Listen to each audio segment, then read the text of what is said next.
नमस्कार दोस्तों, मैं दीपक पांडे आज आप लोगों के लिए लाया हूँ रीजनिंग का एक महत्वपूर्ण चैप्टर घड़ी।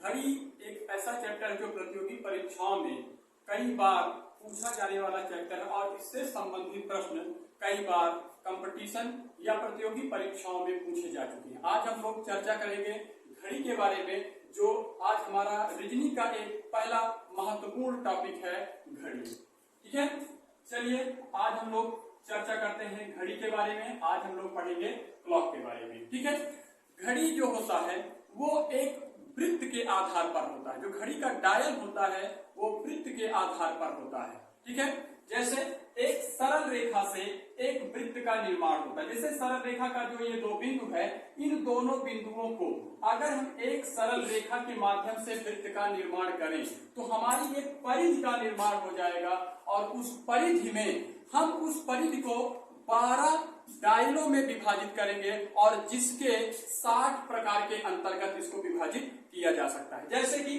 घड़ी का जो हम आधार मानते हैं, ये हमारा आधार, हम घड़ी में 12 डायल को 4 आधारों में विभक्त करते हैं। जैसे कि ये हमारा 12 हो गया, ये 3 हो गया, ये 6 हो गया और ये 9 हो गया। ठीक है, अब प्रत्येक दो मुख्य आधारों के मध्य 90 अंश का कोण होता है। जैसे हम यहाँ पे दो मुख्य आधार ले लें, 12 और 3, ये हमारे दो मुख्य आधार हैं।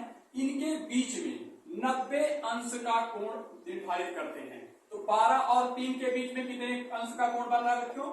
90 अंश का कोण बन रहा है। यहाँ पर देखिए आधारों की संख्या 4 है।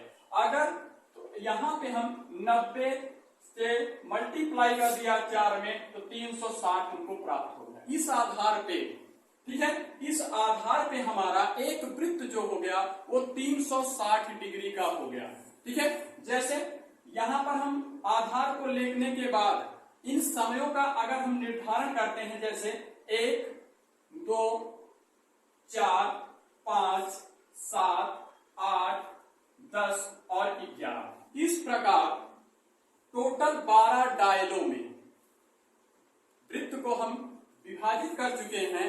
दो मुख्य समयों के बीच में 30 अंश का कोण होता है। दो मुख्य समयों के बीच में 30 अंश का कोण होता है। तो इस प्रकार टोटल हमारे हो गए 12 डायल। अगर दो मुख्य समयों के बीच में 30 अंश का कोण होता है तो हम 30 से इसका मल्टीप्लाई कर देंगे तो इस आधार पे भी हमारा एक वृत्त जो होगा वो 360 डिग्री का होगा। ठीक है, तो यहां पर पहला पॉइंट हम लोगों को प्राप्त होता है कि दो मुख्य समयों के मध्य 30 अंश का कोण होता है। दो मुख्य समयों के मध्य 30 अंश का कोण होता है। ठीक है, और दो मुख्य समयों को 5 मिनट के अंतराल में हम लोग डिवाइड करते हैं। दो मुख्य समयों के बीच में, जैसे हम लोग यहाँ पर आधार 12 और 1 ले लें तो इनके बीच में जो रेखाओं की संख्या होगी हम 5 के आधार में मान लेते हैं। तो 12 और 1 के बीच में यदि कोण की संख्या 30 अंश में निर्धारित की जाती है तो दो मुख्य समयों के बीच में यदि 30 अंश का कोण होता है तो 5 मिनट में आपका कोण अगर 30 अंश का है तो 1 मिनट में कोण का आपका मान हो जाएगा 30 में डिवाइड कर देंगे 5 से, आपका आ जाएगा 6 अंश का। तो 1 मिनट में 6 अंश का कोण बनता है। 1 मिनट में 6 अंश का कोण बनता है यहाँ पर। ठीक है, तो इस प्रकार से यहां पर एक वृत्त जो हो गया वो 360 डिग्री का हो गया, जिनमें हम लोग 12 के आधार पर एक वृत्त को 12 डायल में विभाजित कर चुके हैं और यहां पर आधारों की संख्या 4, तो उस हिसाब से 90 से मल्टीप्लाई कर दिया 360 डिग्री हो गया। यदि दो मुख्य समयों के बीच में 30 अंश का कोण होता है तो यहाँ पर 12 के आधार में 30 से मल्टीप्लाई कर दिया तो 360 अंश का कोण निर्धारित हो गया। ठीक है, तो अब हम अगले पॉइंट की ओर चलते हैं। आज हमारा दूसरा नेक्स्ट पॉइंट होगा जिनमें हम लोग मिनट और घंटे की सुइयों के बारे में चर्चा करेंगे। तो ध्यान दीजिए आप लोग एक बार पुनः, जो घड़ी का हमारा डायल होता है, घड़ी का जो डायल होता है या घड़ी संबंधित प्रश्न में हम लोग यहाँ पर चर्चा करते हैं कि घड़ी जो एक डायल के आधार पर होगा। तो घड़ी संबंधित चैप्टर में दो मुख्य प्रकार की सुइयों का वर्णन होता है, जिसमें से दो मुख्य प्रकार की सुइयां कौन सी होती है हमारी? घंटे की सुई होती है और दूसरी होती है मिनट की सुई। एक होती है घंटे की सुई और दूसरी होती है मिनट की सुई। घंटे की सुई को हम लोग कहते हैं छोटी सुई और मिनट की सुई को कहते हैं लोग बड़ी सुई कहते हैं।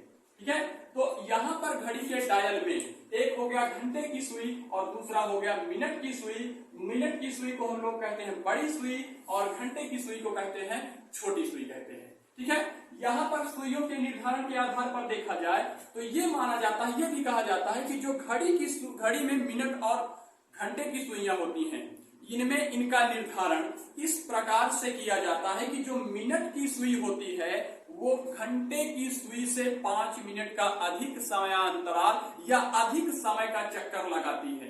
क्योंकि यदि आधार को हम मानते हैं, यदि हम किसी भी समय को ले लेते हैं, जैसे हमने घड़ी में ले लिया एक का समय, ठीक है, तो ये हो गई हमारी बड़ी सुई, ये हमारी हो गई छोटी सुई।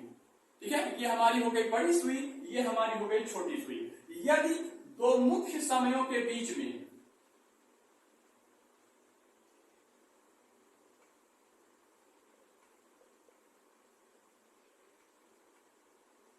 यदि दो मुख्य समयों के बीच में 30 अंश का कोण होता है तो उस हिसाब से हमारी मिनट की सुई प्रत्येक मुख्य समयों में 5 मिनट का अंतर या 5 मिनट का समय लेती है। तो यदि यहां से देखें तो मिनट की सुई कितना चक्करण करती है, आप लोग यहीं से निर्धारित हम लोग कर लेते हैं। जैसे 1 2 3 4 5 6 7 8 9 10 11 और 12। तो इस आधार पर मिनट की सुई ने 12 चक्रण पूरा किया, 12 डायलोग को पूरा कंप्लीट कर लिया।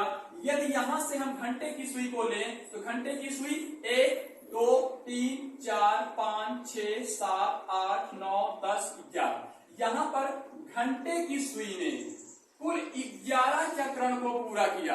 यदि दो मुख्य समयों के बीच में 5 मिनट का अंतर होता है तो मिनट की सुई 12 पंचे 60, 11 पचे 55। यहां पर जो हमारी घंटे की सुई होती है वो 55 मिनट और जो हमारी घंटे की सुई होती है वो 60 मिनट का अंतर तय करती है। ठीक है, 60 मिनट का अंतर तय करती है। देखिए, अगर हम लोग चर्चा करते हैं घड़ी की सुइयों के बारे में तो ये सुइयां जो होती हैं प्रत्येक घंटे में घड़ी की दोनों सुइयां आपस में एक बार मिलती हैं। ठीक है, ये पहला पॉइंट हो गया हमारा। दूसरा पॉइंट हमारा ये होता है कि जब घड़ी की दोनों सुइयां एक साथ हो और 90 अंश या समकोण बनाएं तो यह शर्त 15 मिनट के अंतराल पर होता है और ऐसी स्थिति घड़ी के में 1 घंटे में 2 बार होता है। ये दूसरा पॉइंट हुआ। तीसरा पॉइंट हमारा ये होता है कि जब प्रत्येक घंटे में घड़ी की दोनों सुइयां विपरीत दिशा में हो और यह 30 मिनट के अंतराल से अलग होती हो तो इस स्थिति में घड़ी में प्रत्येक घंटे में ऐसी स्थिति एक बार होती है। ठीक है, प्रत्येक घंटे में ऐसी स्थिति कितनी बार होती है? एक बार। घड़ी में जब 12 घंटे का समय होता है तो 12 घंटे में घड़ी की दोनों सुइयां आपस में 11 बार और 24 घंटे में घड़ी की दोनों सुइयां 22 बार आपस में एक बार मिल जाती हैं। ठीक है, ऐसी शर्त में हम लोग ये ध्यान देते हैं कि प्रत्येक घंटे में घड़ी की दोनों सुइयां 11 बार और 24 घंटे में घड़ी की दोनों सुइयां 22 बार ऐसी शर्त में या एक दूसरे के विपरीत होती हैं। तथा हम ये भी कह सकते हैं कि एक ही दिशा में तथा विपरीत दिशा में कुल मिलाकर घड़ी की दोनों सुइयां 44 बार एक सीध में होती हैं। घड़ी की दोनों सुइयां 44 बार एक सीध में होती हैं। तथा हम सुइयों के बारे में चर्चा को आगे बढ़ाते हुए ये भी कह सकते हैं कि प्रत्येक घंटे में दोनों सुइयां 2 बार समकोण बनाती हैं। प्रत्येक घंटे में दोनों सुइयां 2 बार समकोण बनाती हैं, लेकिन 12 घंटे में दोनों सुइयां 22 बार यानी 24 घंटे में दोनों सुइयां 44 बार समकोण बनाती हैं। ठीक है, ये हमारे घड़ी के चैप्टर में हम आगे बढ़ते हैं एक नई प्रकरण या प्रश्नावली के साथ। देखिए, यहाँ पर अगर एक वृत्त जो होता है वो 360 अंश का, एक वृत्त जो होता है वो 360 अंश का होता है। 360 अंश के वृत्त को तय करने में, 360 अंश के वृत्त को तय करने में 1 घंटा यानी 60 मिनट का समय होता है। तो 60 मिनट से अगर हम लोग यहाँ पर डिवाइड कर देते हैं तो यहाँ पर 1 मिनट में 6 अंश का कोण निर्धारित होता है। 1 मिनट में 6 अंश का कोण निर्धारित होता है।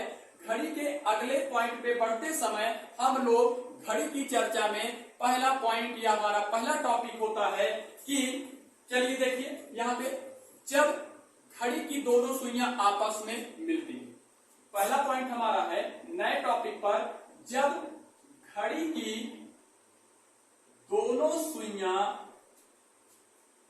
आपस में मिले, जब घड़ी की दोनों सुइयां आपस में मिले, या हम ये भी कह सकते हैं कि घड़ी की दोनों सुइयां आपस में कब एक दूसरे के ऊपर होंगी या ओवरलैपिंग करेंगी, ओवरलैपिंग करेंगी। हम लोग यहाँ पर अपने पॉइंट पे चलते हैं कि वह कौन सा समय होता है जब घड़ी की दोनों सुइयां एक दूसरे के ऊपर या ओवरलैपिंग की स्थिति में होती हैं।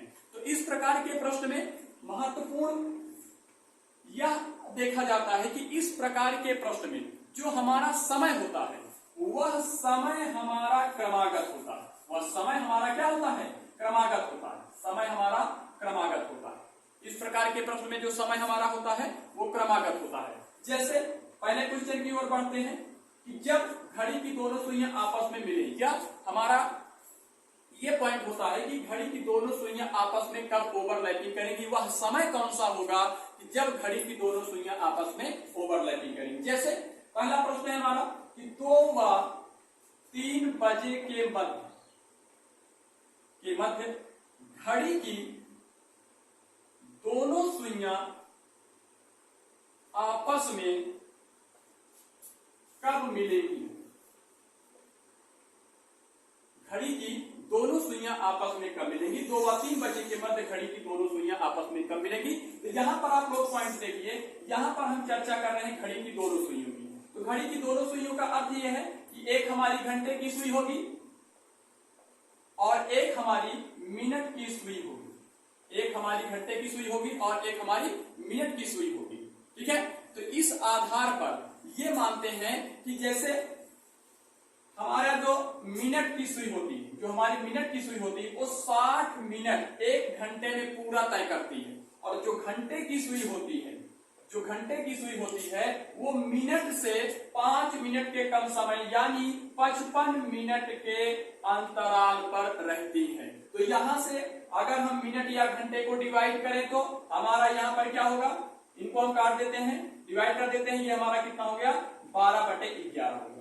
मिनट बटे घंटे में हमारा मान कितना आ गया, एक भिन्न के रूप में 12/11 हो गया। ठीक है, यहाँ पर 2 व 3 बजे के मध्य घड़ी की दोनों सुइयां आपस में कब मिलेंगी। ठीक है, इस प्रकार के प्रश्न में हमारा रूल या हमारा नियम ये होता है कि जो हमारा प्रारंभिक समय हो 2 व 3, जो हमारा प्रारंभिक समय होता है उस प्रारंभिक समय को, मुख्य समय को हम लोग 5 से मल्टीप्लाई कर देंगे। जैसे 5 इसमें मल्टीप्लाई किया, 5 दूनी 10 आ गया।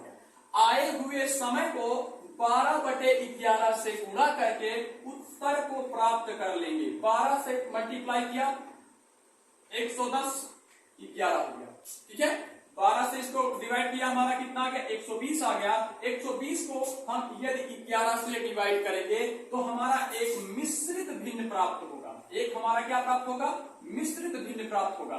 120 में 11 से मल्टीप्लाई किया तो हमारा मिश्रित भिन्न प्राप्त होता है 10 सही 10/11 समय ऐसा समय होगा जब घड़ी की दोनों सुइयां आपस में मिलेंगी। तो उत्तर को, आंसर को लिखते समय हमेशा ये ध्यान देना होगा कि जो हमारा प्रारंभिक समय होगा वहीं से हम मान को लेंगे। जैसे 2:10 सही 10/11 वह समय होगा जब घड़ी की दोनों सुइयां 2 व 3 बजे के मध्य ओवरलैपिंग की स्थिति में होगी।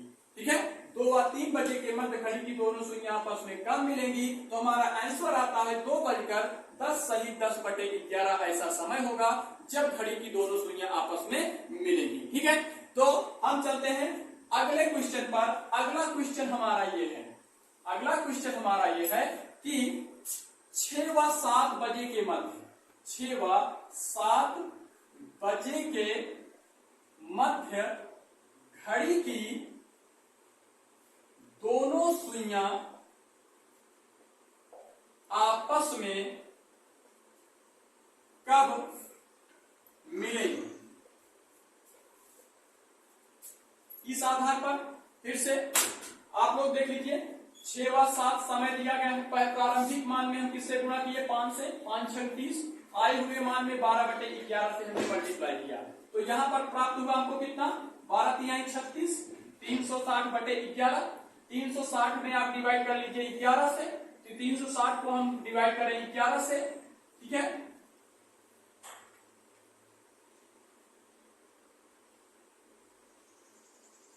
तो हमारा एक मिश्रित भिन्न प्राप्त हुआ। उत्तर को हम कैसे लिखेंगे, आंसर हमारा क्या होगा, 6:32 सही 8/11 हमारा ऐसा समय होगा जब घड़ी की दोनों सुइयां 6 व 7 बजे के मध्य घड़ी की दोनों सुइयां आपस में मिलेंगी। ठीक है, ये हमारा पॉइंट हो गया। ठीक है, अब चलते हैं हम अपने दूसरे रूल पे। अब आप लोग यदि इसको नोट करना चाहें तो नोट कर लीजिए, और उसके बाद हम चलते हैं अपने दूसरे रूल पे। दूसरा रूल हमारा ये होगा, दूसरे रूल की चर्चा हम लोग यहीं पर करेंगे, लेकिन दूसरा रूल हमारा ये कहता है कि जब घड़ी की दोनों सुइयां आपस में मिले, घड़ी की दोनों सुइयां आपस में मिले और एक कोण का निर्धारण भी किया है, जैसे कोण के साथ घड़ी का ओवरलैपिंग व्यवस्था, कोण के साथ घड़ी का ओवरलैपिंग व्यवस्था। इस आधार पे हमारा कोण भी दिया रहेगा और समय भी दिया रहेगा, कोण भी ज्ञात रहेगा और समय भी ज्ञात रहेगा। तो समय में हम लोग क्या करेंगे, जो हमारा समय होगा वो समय भी हमारा एक क्रमागत समय होगा। जैसे कह दे कि 1 व 2 के मध्य घड़ी की दोनों सुइयां आपस में कब मिलेंगी, जब यदि कोण 90 अंश का दिया हो, जब यदि कोण 90 अंश का दिया हो। तो इस आधार में समय को आप लिख लीजिए 1 व 2, ये हमारा है समय, ये हमारा है कोण, ये हमारा क्या है, कोण है। तो समय को हम लोग क्या करते हैं, 5 से मल्टीप्लाई किया, 5 हो गया। ये हमारा कोण हमारा दिया था 90 हमारा कोण दिया था, ध्यान दीजिए आप लोग, 90 हमारा कोण दिया था, ये अंश पर है। और आप लोगों को पता है कि 1 मिनट में 6 अंश का अंतराल, 1 मिनट में 6 अंश का कोण होता है। तो हमेशा ये ध्यान दीजिए कि जो हमारा समय होगा, समय में 5 से मल्टीप्लाई करेंगे, जो भी कोण दिया जाएगा उसमें हम समय में 5 से मल्टीप्लाई करेंगे, और जो भी हमारा कोण दिया रहेगा उसको हम 6 से डिवाइड करेंगे। ठीक है, तो यहां से आपका मान कितना प्राप्त हुआ, 5 प्राप्त हुआ। 90 में हमने 6 से डिवाइड किया तो हमारा मान कितना आ गया, यहाँ पर 15 प्राप्त हो गया। यहाँ पर हमको कितना प्राप्त हो गया, 15। अब इस स्थिति में 2 प्रकार की शर्तें निर्धारित होती हैं। इस स्थिति में 2 प्रकार की शर्तें निर्धारित होती हैं। अब वो शर्तें क्या हैं, ये है आपका समय, ये है आपका कोण का मान। जब पहली शर्त ये होती है कि जब कोण का मान अधिक हो और सुई का मान कम हो, जब कोण का मान अधिक हो और सुई का मान कम हो, तो उस स्थिति में दोनों समयों को आपस में जोड़ लेते हैं।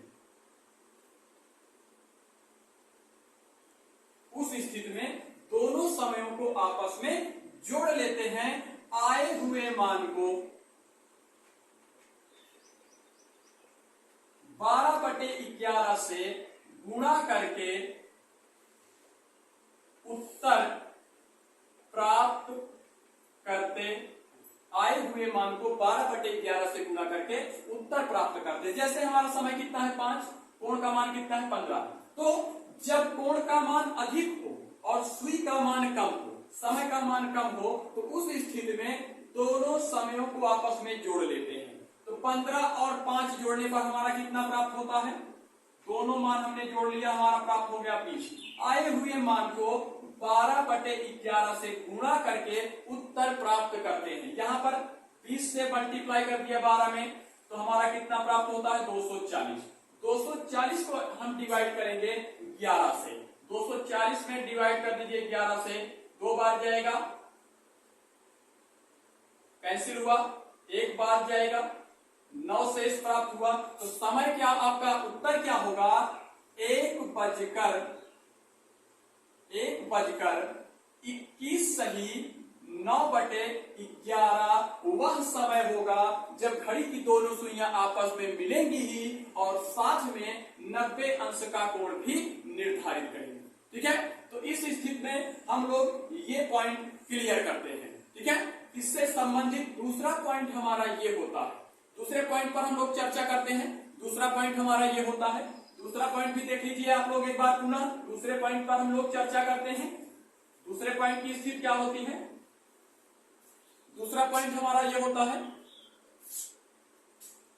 दूसरा पॉइंट हमारा क्या है कि वह समय क्या होगा, वह समय क्या होगा जब 2 व 3 बजे के मध्य घड़ी की दोनों सुइयां आपस में मिलेंगी, साथ ही 30 अंश का कोण भी दिया हो, साथ ही 30 अंश का कोण भी दिया हो। तो इस प्रकार के प्रश्न में सबसे पहले आप समय लिख लीजिए। समय का निर्धारण क्या है, समय हमारा क्रमागत है 2 व 3। आए हुए समय में जो प्रारंभिक समय होता है उसमें हम 5 से मल्टीप्लाई कर दिए, ये हमको 10 प्राप्त हो गया। यहाँ पर हमारा कोण क्या है, कोण हमारा 30 डिग्री का दिया है। हमने आपको बताया कि प्रारंभिक समय में 5 से मल्टीप्लाई करते हैं, दिए हुए कोण में 6 से हम डिवाइड कर देते हैं, यहां से हमको मान प्राप्त हुआ 5। अब इस स्थिति में देखिए सुई का मान ज्यादा है और कोण का मान कम है, तो उस स्थिति में क्या होता है, उस स्थिति में क्या होता है कि जब सुई का मान अधिक हो, जब सुई का मान अधिक हो, कोण का मान कम हो, तो उस स्थिति में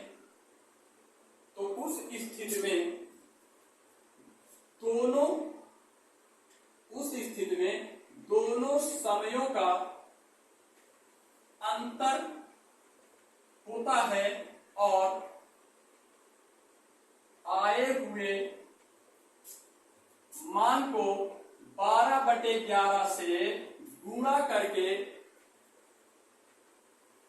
उत्तर प्राप्त करते, आए हुए मान को 12/11 से गुणा करके उत्तर प्राप्त करते। हमारा समय कितना था 10, कोण का मान कितना है 5, दोनों समय का डिफरेंस कर दीजिए, एग्जैक्ट हमको मिलता है 5, आए हुए मान में 12/11 से गुणा कर दिया, ये हमारा प्राप्त हो गया 60/11। समय हमने बताया कि हमेशा मिश्रित भिन्न में उत्तर कैसे लिखेंगे, यहाँ पर आप डिवाइड कर लीजिए 5 सही 5/11। हमारा उत्तर क्या होगा 2:05 सही 5/11 वह समय होगा जब घड़ी की दोनों सुइयां आपस में मिलेंगी और साथ ही 30 अंश का कोण का भी निर्धारण करेंगे। ठीक है, ये हमारा पहला पॉइंट हुआ।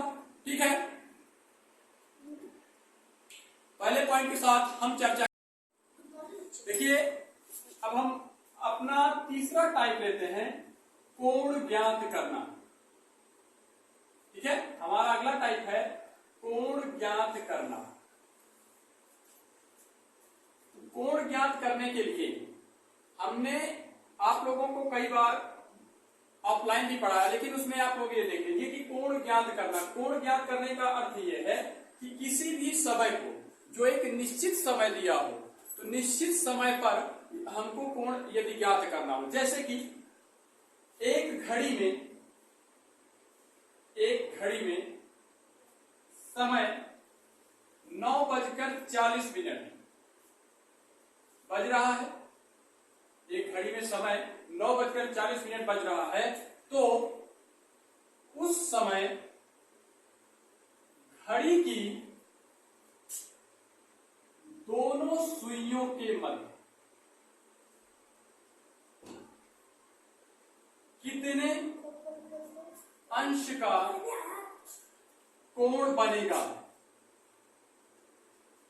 ठीक है, तो उस समय घड़ी की दोनों सुइयों के मध्य कितने अंश का कोण बनेगा। तो यहां से हम लोग निकाल लेते हैं कोण ज्ञात करने के लिए। कोण ज्ञात करने के लिए हमारा समय क्या है, 9:40 है। 9 हमारा क्या है, एक समय है जो हम उसको निर्धारित करते हैं घंटे में। 40 क्या है हमारा, ये मिनट है हमारा। 40 क्या है, ये मिनट है। ठीक है, तो कोण को निकालते हैं हम लोग 11 गुणे मिनट। 11 गुणे मिनट, डिफरेंस 60 गुणे घंटा।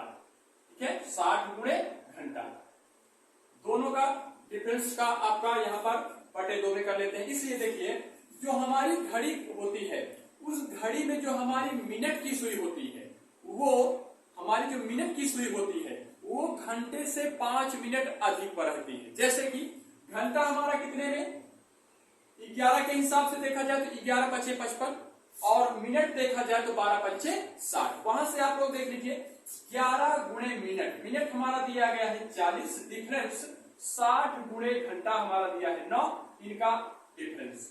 ठीक है, ये हो गया आपका 440 डिफरेंस 540 अपॉन 2। 440 और 540 के बीच में कितने का डिफरेंस है, तो यहां से 100 का डिफरेंस है, 2 से डिवाइड करके ये हमारा हो गया 50 अंश का। तो घड़ी की में यदि समय 9:40 हो रहा है, तो उस समय कितने अंश का कोण बनेगा, तो 50 अंश का कोण बनेगा। कितने अंश का कोण बनेगा, 50 अंश का। ठीक है, अब चलिए कोण ज्ञात करने के लिए एक हम अपने अलग ट्रिक पे चलते हैं। यहां से हम भी कोण ज्ञात कर सकते हैं। तो कोण ज्ञात करने के लिए यहां से भी देख लीजिए आप लोग, 30 गुणे घंटा इक्वल टू 30 गुणे घंटा मिनट गुणे 6। जो मिनट का आधा होता है, यहां पर हम लोग उसको ऐड कर देते हैं, मिनट का आधा बटे 2। ठीक है, 30 घंटा कितना है हमारा 9, यहां से 40 गुणे 6। मिनट का आधा हमेशा इस निश्चित समय के साथ जुड़ता है। 9 × 27 270 अंश, 4 × 24 240 अंश। ठीक है, 270 अंश और 240 अंश। यहां पर देख लीजिए मिनट हमारा कितना है 40 है, इसका आधा इसमें जोड़ दीजिए 20। ठीक है, 270 और 270 अंश और 20 जोड़ेंगे तो 290 अंश, और यहाँ पे 240 अंश। इन दोनों के बीच कितने का डिफरेंस है, तो इन दोनों के बीच हमारा 50 अंश का डिफरेंस है। 50 का डिफरेंस है, तो यहां से हमारा कोण क्या प्राप्त होता है, 50 अंश का कोण प्राप्त होता है। यहां से हमारा कितना का कोण प्राप्त होता है, 50 अंश का कोण प्राप्त होता है। ये देखिए 9:40 पर इस आधार पर भी हमारा 50 अंश का कोण निर्धारित होता है, और इस आधार पर भी हमारा 50 अंश का कोण निर्धारित होता है। ठीक है, चलिए इस पॉइंट पर हम लोग एक अगले क्वेश्चन पर की ओर चलते हैं। अगला क्वेश्चन हम लोग इस पर एक निर्धारित कर लें अगले क्वेश्चन की ओर। ठीक है, अगला क्वेश्चन हमारा देखिए क्या है कि एक घड़ी में हमारा अगला क्वेश्चन है, एक घड़ी में समय 10:42 हुआ। समय कितना है, 10:42। तो उस समय घड़ी की दोनों सुइयों के मध्य, घड़ी की दोनों सुइयों के मध्य कितने अंश का कोण बनेगा। ठीक है, कि कितने अंश का कोण बनेगा। तो हमारा समय क्या है, देखिए समय है हमारा 10:42। ठीक है, दो आधार पे हम लोग लगा लेते हैं इसको। दो आधार पे कोण ज्ञात कर लीजिए। यहां से कोण इज इक्वल टू मिनट, ये देखिए 30 गुणे घंटा, और मिनट का आधा हमेशा इसमें आप जोड़ दीजिए, इज इक्वल टू 6 गुणे मिनट। यहां से कोण का निर्धारण कर लीजिए। कोण इज इक्वल टू 11 गुणे मिनट, डिफरेंस 7 गुणे घंटा अपान। यहां से देख लीजिए 30 गुणे घंटा, घंटा हमारा कितना है 10 में है, प्लस मिनट हमारा कितना है 42 है, 42/2 इज इक्वल टू 6 गुणे 42। ठीक है, 30 इनको जोड़ लीजिए, 30 दामा 300 प्लस 42 मिनट का आधा करेंगे तो 21 आएगा। यहां पर 6 दूनी 12, 6 चौक 24, जो हमारा कैरी आया था इसके साथ हमारा जुड़ गया 252। इनको हम जोड़ लेते हैं, 321 और ये 252, इनके बीच में डिफरेंस क्या होगा। डिफरेंस का अर्थ ये होता है कि बड़ी संख्या से छोटी संख्या को घटा देना ही हमारा डिफरेंस हो जाता है। तो 321, ये यहां पर हम लोग इसको माइनस कर दीजिए, माइनस कर देते हैं, आपका 321 है, यहाँ पर 252 है। ठीक है, 11 में से 2 9, आपका यहाँ पर 11 में से 5 गया 6, यहाँ पर आपका 2, ये कैंसिल हो गया, तो आपको 69 अंश का कोण यहाँ से प्राप्त होगा। ठीक है, 69 अंश का कोण प्राप्त हो गया। यहां से देख लीजिए 11 गुणे मिनट, मिनट हमारा है 42, डिफरेंस करेंगे 7 गुणे 10/2, 11 दूनी 22, 11 चौक 44, कैरी आपका 2, इसमें ऐड कर लीजिए, 11 चौक 44, 44 में 2 जोड़ेंगे 46, डिफरेंस 600/2 आपका। ठीक है, डिफरेंस का अर्थ क्या होगा, डिफरेंस में भी वही प्रक्रिया, 600 में से 462 घटा दीजिए, 10 में 2 गया 8, 9 में से 6 गया 3, यहाँ पर 5 में से 4 गया 1। ठीक है, आपका 138 को 2 से डिवाइड कर लेते हैं। ठीक है, 2 से डिवाइड कर लिया, 69 अंश का कोण। देखिए यहां से दोनों पॉइंट से 69 अंश का कोण हमको निर्धारित हो गया। कोई भी समय दिया जाएगा तो चाहे आप इस आधार से हल कर सकते हैं सवाल को, चाहे इस आधार से हल कर सकते हैं। हमने एक प्रश्न को या कोण निकालने के लिए 2 आधारों को बनाया है, 2 आधारों का निर्धारण किया है। इनमें से कोई भी आप 2 में से एक आधार से आंसर प्राप्त कर सकते हो। जो कभी भी जो प्रतियोगी परीक्षाओं में इन सबसे संबंधित यदि आपका कोण पूछा जाता है, तो यदि आप लोग इस आधार को याद किए रहेंगे या इस पर हल करते रहेंगे, प्रैक्टिस करते रहेंगे, तो कभी आपका आंसर गलत नहीं हो सकता है। ठीक है, चलिए हम लोग अगले टॉपिक पे चलते हैं। ये हमारा अगला टॉपिक चलेगा। ठीक है, अगला टॉपिक हमारा ये होगा,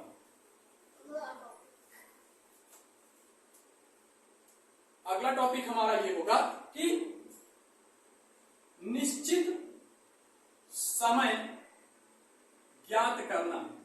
निश्चित समय ज्ञात करना। ठीक है, निश्चित समय ज्ञात करने के लिए, ठीक है, निश्चित समय कैसे ज्ञात किया जाता है। जैसे कि प्रतियोगी परीक्षाओं में एक प्रश्न हमारा ये पूछा जाता है कि एक स्थान से जब कोई बस या ट्रेन चलती है, एक स्थान से जब कोई बस या ट्रेन चलती है, तो उस स्थिति में क्या होता है कि यदि कोई व्यक्ति पहुंचा रेलवे स्टेशन पर या बस अड्डे पर पहुंचा, तो उसके आने या जाने के बाद बस या ट्रेन जा चुकी होती है, वो कितने समय में पहुंचा।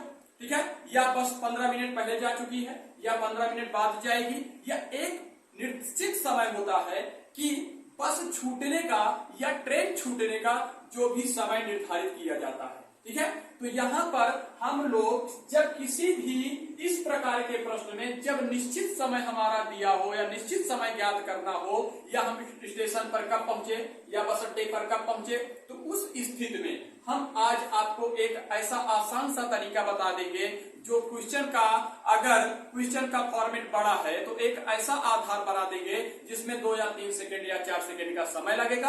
आप निश्चित तौर पर उसको हल कर सकते हैं, और कभी यदि निश्चित समय ज्ञात करना होगा तो उससे संबंधित क्वेश्चन आपका कभी गलत नहीं होगा।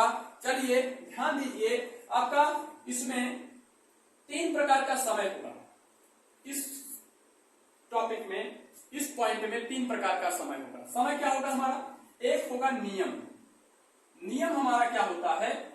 नियम हमारा ये होता है जब प्रत्येक या हर, जब किसी समय के साथ प्रत्येक या हर लिखा हो, ठीक है। दूसरा हमारा क्या होता है? पहले या बाद, ठीक है। दूसरा समय हमारा, किस प्रकार के प्रश्न में 3 समय दिए जाते हैं। तीसरा समय क्या होता है? जैसे पहला समय हमारा होता है प्रत्येक या हर का, जो नियम कहलाता है। दूसरा समय हमारा होता है पहले या बाद का। तीसरा समय हमारा कहलाता है एक निश्चित समय कहलाता है। तीसरा समय हमारा क्या कहलाता है? एक निश्चित समय कहलाता है, ठीक है। एक निश्चित समय कहलाता है। तो इस प्रकार के प्रश्न को हल करने के लिए, इस प्रकार के प्रश्न को हल करने के लिए हमेशा ये ध्यान देना कि जो दूसरा और तीसरा समय होता है, जो पहले या बाद का और जो निश्चित समय होता है, इन दोनों का हम लोग योग कर देंगे। इन दोनों का हम क्या कर देंगे? योग। जो भी समय हमारा निर्धारित प्राप्त होगा वो उस समय में हम नियम को घटा देते हैं। उस समय में हम क्या करते हैं? नियम को घटा देते हैं, ठीक है। उस समय में हम क्या करते हैं? नियम को घटा देते हैं, ठीक है। उस समय में हम क्या करते हैं? नियम को घटा देते हैं। चलिए इससे संबंधित हम लोग एक प्रश्न कर लेते हैं, जो कि प्रश्न का आधार बड़ा होगा लेकिन लगने का जो समय होगा वो एक निश्चित समय होगा, ठीक है। हमारा प्रश्न क्या है? प्रश्न हमारा ये है कि रांची से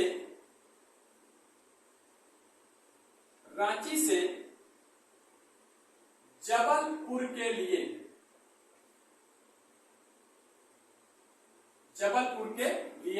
प्रत्येक 35 मिनट पर एक बस छूटती है। एक बस छूटती है। रांची से जबलपुर के लिए प्रत्येक 35 मिनट पर एक बस छूटती है।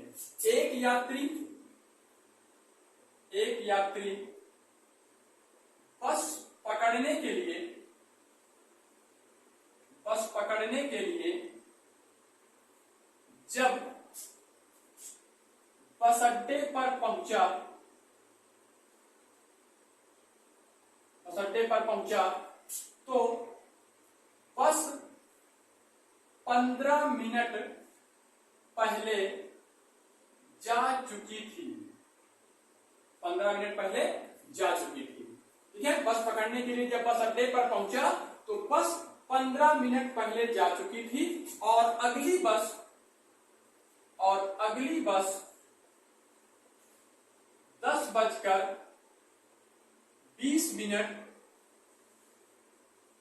पर जाएगी। तो वह बस अड्डे पर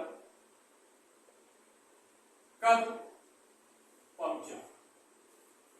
बस अड्डे पर कब पहुंचा? चलिए यहां पर हमारा 3 समय दिया गया है। ये पहला समय हमारा, ये हमारा दूसरा समय और ये हमारा तीसरा समय। इसका निर्धारण हम कैसे करेंगे?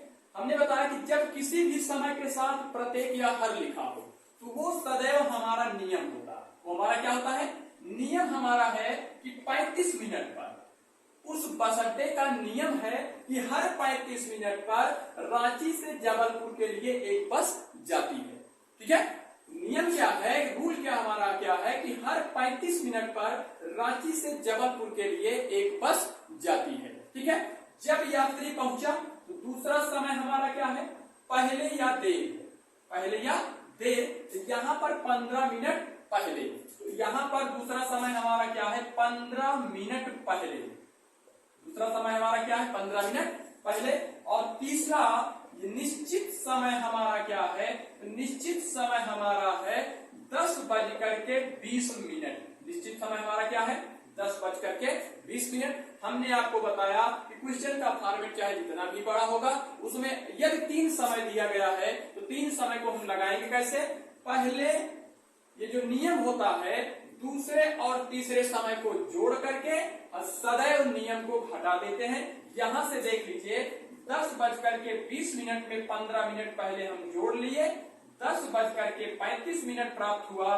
ये 10:35 में यहां से हम 35 मिनट को माइनस कर देते हैं, वह यात्री 10 बजे बस स्टैंड पर, बस अड्डे पर पहुंचा। ठीक है, इस प्रकार के प्रश्न में जब कोई भी प्रश्न इस प्रकार का आएगा तो यहाँ पर करना क्या होगा, दूसरे व तीसरे समय को जोड़ करके सदैव नियम को घटा दिया जाता है। ठीक है, दूसरे व तीसरे समय को जोड़ करके सदैव नियम को घटा दिया जाता है। ठीक है, इससे संबंधित यदि कोई भी प्रश्न आएगा तो आप लोग के लिए कोई भी प्रॉब्लम नहीं होगी। ठीक है, चलिए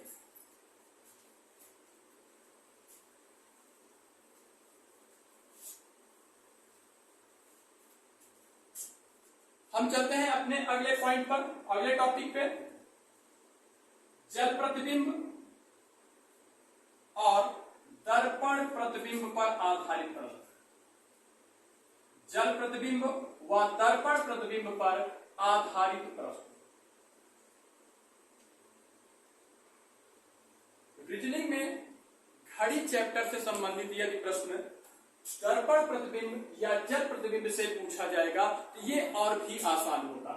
ठीक है, ये और भी आसान होता है। इसको हम एक ऐसे मेथड से प्राप्त करेंगे कि जहां से आपको प्रश्न में कोई भी प्रॉब्लम या कोई भी समस्या नहीं होगी और आपको उसका आंसर प्रश्न का तुरंत ही कम समय में आपको प्राप्त हो जाएगा। 2 या 3 सेकंड में आप प्रश्न को देखेंगे, 2 या 3 सेकंड में उसका उत्तर आपको प्राप्त हो जाएगा। चलिए यहां से हम लोग डिवाइड कर लेते हैं, दोनों का आधार एक ही निश्चित मात्रा में हो जाएगा। जैसे जल प्रतिबिंब और ये है आपका दर्पण प्रतिबिंब। दर्पण प्रतिबिंब, जल प्रतिबिंब या दर्पण प्रतिबिंब। ठीक है, जल प्रतिबिंब का आशय यह है कि जैसे हमने कोई एक रिस्ट वॉच पहनी हो और हम किसी रास्ते से जा रहे हो, हमको पानी मिला, हम अपने समय को पानी में देखते हैं तो वहां समय हमारा कुछ दूसरा दिखाई देता है, या एक दीवार घड़ी या एक ऐसे समय से हम जहां पर मिरर या शीशे में या दर्पण में देखते हैं तो हमारे समय के बीच में अंतराल उत्पन्न हो जाता है। उन अंतरालों को जानने के लिए, वास्तविक समय निकालने के लिए हम दर्पण प्रतिबिंब और जल प्रतिबिंब का निर्धारण एक ऐसे आधार से करेंगे जहां पे कम समय पर आपको उत्तर तुरंत ही प्राप्त हो जाएगा। जैसे हम लोग चर्चा करते हैं दर्पण प्रतिबिंब पर, तो घड़ी में 11:59 और 60 सेकेंड, ये किसके बराबर होगा, ये 12 बजने के बराबर होगा। ये किसके बराबर होगा, 12 बजने के बराबर होगा। यदि हम ये भी कह सकते हैं कि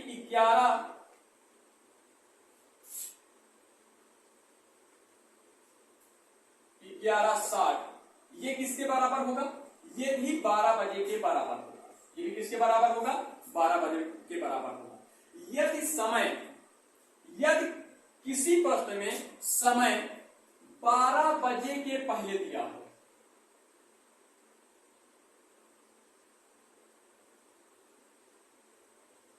यदि किसी प्रश्न में समय 12 बजे के पहले दिया हो और दर्पण प्रतिबिंब पूछे जिसमें सुई का मान यदि मिनट और घंटे में दिया हो, सुई का मान मिनट और घंटे में दिया हो, जैसे आपका हो कि एक घड़ी में क्वेश्चन हमारा क्या हो, एक घड़ी में 8:32 हो रहा है, तो उस समय का दर्पण प्रतिबिंब क्या होगा। एक घड़ी में 8:32 हो रहा है तो उस समय का दर्पण प्रतिबिंब क्या होगा। तो यहां पर समय देखिए, आधार क्या है हमारा, 12 बजे से कम का समय हमारा है 8:32। ये घंटा है आपका, ये मिनट का है। जब समय 12 बजे से पहले का हो तो सदैव दर्पण प्रतिबिंब ज्ञात करने के लिए किसी भी समय को 11:60 में से घटा लेते हैं। किसी भी समय को 11:60 में से घटा लेते हैं। यहां पर माइनस कर दीजिए 11:32, 11:60 में से 8:32 हमने माइनस कर दिया तो 10 में 2 गया 8, 5 में 3 गया 2, 11 में से 8 गया 3। ठीक है, तो हमारा यदि एक घड़ी में 8:32 हो रहा है तो उस समय का दर्पण प्रतिबिंब क्या होगा? तो समय यदि 12 बजे से पहले का है तो उस समय को 11:60 में से घटा करके आंसर या उत्तर प्राप्त कर लेते हैं। यदि एक घड़ी में 8:32 हो रहा है तो उसका दर्पण प्रतिबिंब क्या होगा? तो 3:28 हमको उसका दर्पण प्रतिबिंब प्राप्त हो जाएगा। ठीक है, ये हमारा पॉइंट हो गया। ठीक है, दूसरे पॉइंट पर चर्चा करते हैं हम।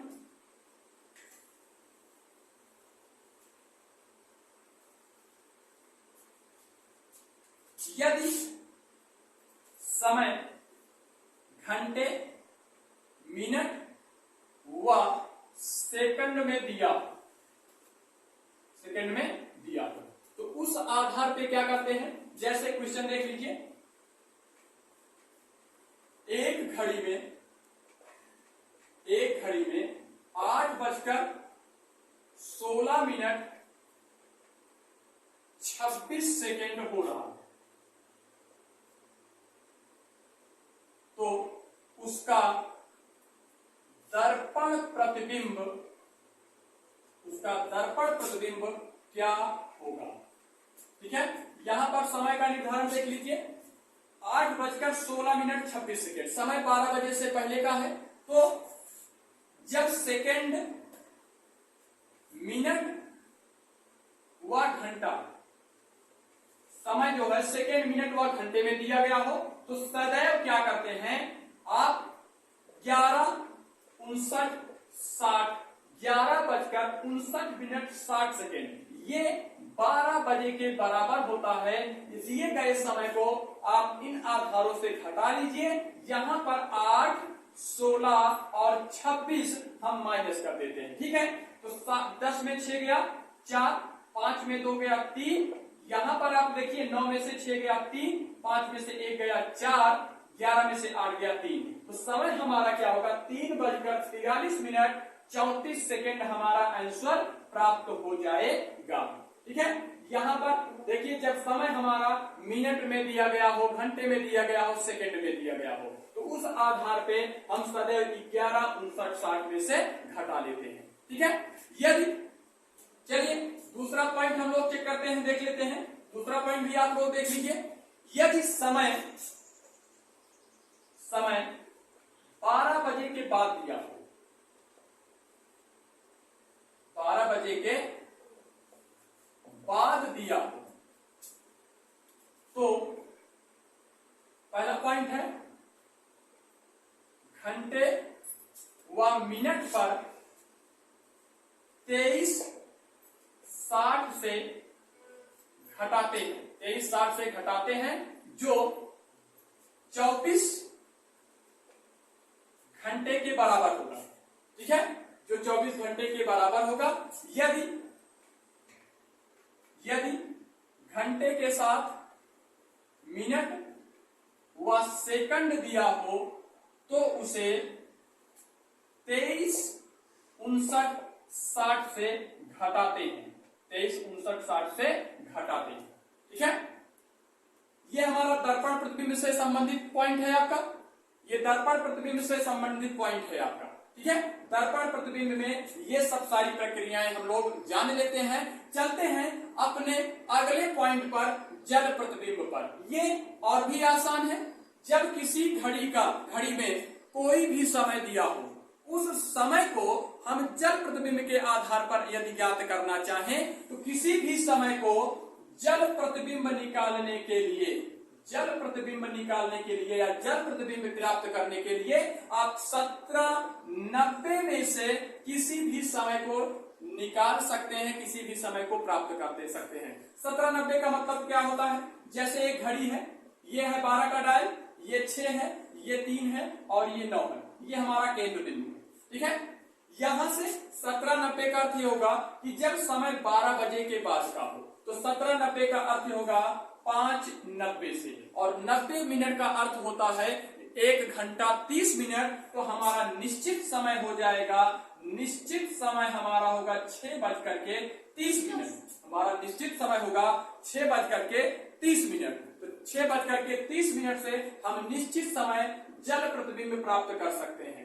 ठीक है। जैसे ये 6:30 है, तो समय निर्धारित करने के लिए आप सदैव 17:90 में से घटा करके जल प्रतिबिंब किसी भी प्रश्न का प्राप्त कर सकते हो। ये आधार हम यहाँ पर 6 से निकाल लेते हैं।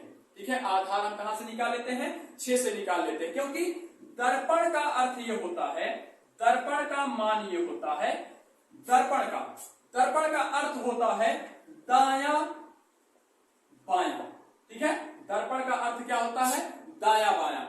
या दर्पण से हम निर्धारित कर लेते हैं ऊपरी आधार, ऊपरी आधार निर्धारित कर लेते हैं, क्योंकि यहां पर समय दर्पण प्रतिबिंब में समय, दर्पण प्रतिबिंब में समय 12 बजे से लिया जाएगा। जब घड़ी की दोनों सुइयां 12 पर हों, जब घड़ी की दोनों सुइयां 12 पर हो, तो वहां पर हम दर्पण प्रतिबिंब से आशय लेते हैं। ठीक है, दर्पण प्रतिबिंब से आशय लेते हैं। लेकिन इसी आधार को जब हम विपरीत कर लेते हैं, इसी आधार को जब हम विपरीत कर लेते हैं, तो यहां पर समय हम 6:30 बजे से प्राप्त करते हैं। जब घड़ी की दोनों सुइयां 6 पर निर्धारित हो, तो वहां से हम लोग 6:30 का अर्थ होगा 6:30। यहां से हम लोग जल प्रतिबिंब प्राप्त करते हैं, जिसका आशय 17:90 से लिया जा सकता है। ठीक है, इससे संबंधित प्रश्न हम लोग एक देख लेते हैं, जिससे लगाना आप लोगों को और भी आसान हो जाएगा। कोई भी प्रश्न आपके लिए कठिन नहीं होगा। जैसे प्रश्न हमारा क्या है, देख लीजिए एक बार। प्रश्न हमारा क्या है कि एक घड़ी में समय 5:45 हो रहा हो, तो उस समय का जल प्रतिबिंब क्या होगा? उस समय का जल प्रतिबिंब क्या होगा? तो जल प्रतिबिंब प्राप्त करने के लिए आधार 6:30 पर निर्धारित किया जाता है, जो 12 बजे के समय के बाद हम लोग 17:90 पर निर्धारित करते हैं। तो जल प्रतिबिंब प्राप्त करने के लिए किसी भी समय को 17:90 से घटा दीजिए, आपको जल प्रतिबिंब प्राप्त हो जाएगा। यहाँ समय हमारा है 5:45। 90 से 45 घटाएंगे, 45 प्राप्त होगा। 17 में 5 घटाएंगे, 12 प्राप्त होगा। यदि किसी घड़ी में 5:45 हो रहा हो, तो उस समय का जल प्रतिबिंब क्या होगा? 12:45 उस घड़ी का जल प्रतिबिंब प्राप्त होगा। ठीक है, उस घड़ी का जल प्रतिबिंब 12:45 प्राप्त होगा। ठीक है, ये देखिए